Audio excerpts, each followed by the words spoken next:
Ladies and gentlemen, hey, hi, how you doing? Welcome back to the channel. Thank you so much for stopping by with the Season 6 update in MW2 and Warzone. We saw some solid meta updates across the board. Warzone had its own initial meta updates, but then also multiplayer got some specific meta changes and weapon adjustments as well. And with that today, I wanted to focus on the multiplayer side of things and go over the new Season 6 meta for MP specifically. So as we get into the details, if you enjoy the video, if you find it helpful, do me a favor, drop a like on it. And if you're new here, you want to guarantee you are always up to date with everything going on in COD, be sure to hit that subscribe button and turn on those post notifications. But of course, to start us off, we are on a familiar list, our multiplayer tier list of every single gun in the game, where obviously you can get away with using the vast majority of the guns in this game because of how fast the TTK is. We have our absolute go-to meta weapons. We've got some top tier options. Competitive really is the average of what the game is. Average is being used more of like a mediocre kind of tier, right? But first things first, we do have our two new weapons. And if you see me looking over here, it's because I've got my handy dandy list of all the changes that were made to multiplayer weapons specifically. But initially, the TR-76 Geist, I would say it's absolutely a top tier, maybe borderline absolute meta rifle because of how consistent and versatile this thing is. It's got some phenomenal damage, being that it's 7.62. However, it also has no recoil, so you can build this to be super snappy and super aggressive for close to mid-range and still have a super easy weapon, or you can build this for long range where it's going to have the power. So anywhere you want to fight with this thing, it's going to be able to do well. And then also with the ISO 9mm, this thing I feel like is up there absolute meta as well, surprisingly enough, just because it's so similar to the ISO 45, and it's basically the Lockman sub and the ISO 45 combined into one kind of gun. Snappy, aggressive, fast TTK. For the close range, it works phenomenally. So it's been a minute since we've had two new weapons as dominant and as competitive as these, but it's nice to see that we actually have some fresh options in the overall meta here. But that out of the way, like I said, we've got a lot to break down with the actual weapon changes as well. So initially here, the Lockman Shroud saw some multiplayer specific changes. They ended up giving the upper torso and far damage some nerfs, so the upper torso multiplier will be worse, its far damage will be worse. However, its close range got a slight buff, so it's going to be a little bit more effective there. Really not something that's going to make it drop down or go up anything. It's kind of balancing itself out there. It's still a solid choice though, a little bit more niche, however, because of its semi-auto or burst properties. It's kind of a funny one. The mini Bach actually got a damage and a range buff. I mean, the mini Bach is nothing too crazy here in MP, and especially not over in Warzone, but it being a little bit better in the mid and far range is not something that's going to really make this weapon, a top tier choice by any means. It's cool that it's going to be a little bit better there, but it's probably the worst of the SMGs. It's still usable because of how fast the TTK is, but nothing special. Now, the Cast-Off 7.62 in multiplayer actually saw some decent adjustments. Its close range and its close damage got nerfed. However, its mid damage got buffed.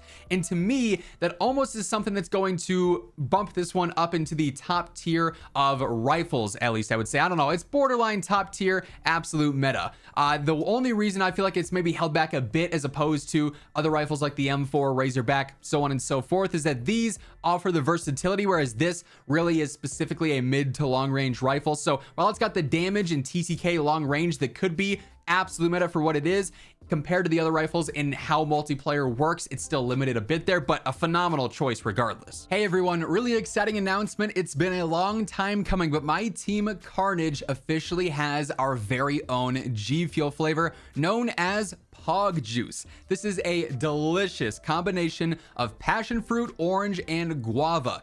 Let me tell you, I have tried it, I have tasted it before, and this is a top 2 flavor, and it's not number 2, if you know what I'm saying. Absolutely phenomenal, and it's super cool to finally see this come to fruition. So if you want to try it for yourself, maybe even pick up the collector's box, be sure to throw in code IMMORTAL at checkout. You'll get yourself a nice little discount on this, alongside everything else on the G Fuel side as well. Link will be down in the description below. Now, the events are already an absolute meta option for the versatility it offers. Got some range buffs, so it's going to be even better now. If there's a tier higher than absolute meta, it might be jumping up to that. This thing's ridiculously good in MP. Now, this one's a bit of a surprise. The Cronin Squall also got a range buff, but then so did a bunch of the other battle rifles. The Lockman 7.62 got a range buff, the SO14 got a range buff, and the TAC V got a range buff.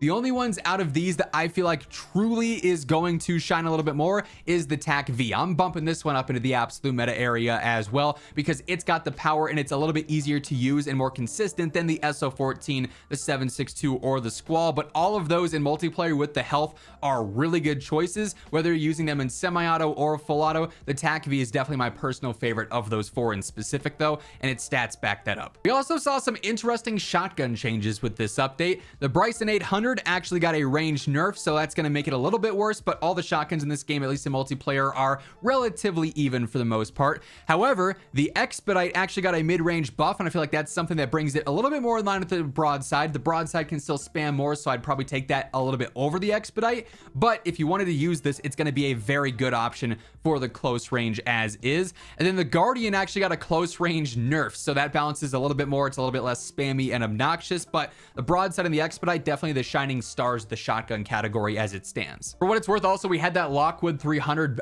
trigger update too. That's more so something that's going to be prominent in Warzone, or was prominent in Warzone. Multiplayer with the TTK, it's not nearly as gimmicky. This is another kind of surprising one. The Tempest Torrent actually got a close range, a close damage, and a leg multiplier nerf. So nerfs all across the board for this thing. It was already in competitive. I don't think these nerfs are going to drop it down to the tier of the 50 GS and the Magna being just so below average and underwhelming, basically. But with competitive here, I feel like that's an appropriate term for it. It's usable and it'll be okay in the right hands, but it's not something that, you'd be able to pick up and fry with like our top tier category. This is more so just a fun buff, not something that's going to make it jump from, competitive into meta or top tier. But the MK2 got a range buff, a close damage buff, an arm multiplier buff, a sprint out time buff, and a movement speed buff as well. So it's basically just way more aggressive now. Fun gimmick, sort of quick scope, run and gun, sniper style weapon. But if you miss one shot, you're probably done. So that's why it's going to be hard stuck in competitive forever. I'm pretty surprised by this one. The SAB 50, which is basically a sniper shotgun, actually got buffs as well, similar to the MK2. Sprint out speed is better, the ADS speed is better, the hip spread is better, and the range is better now.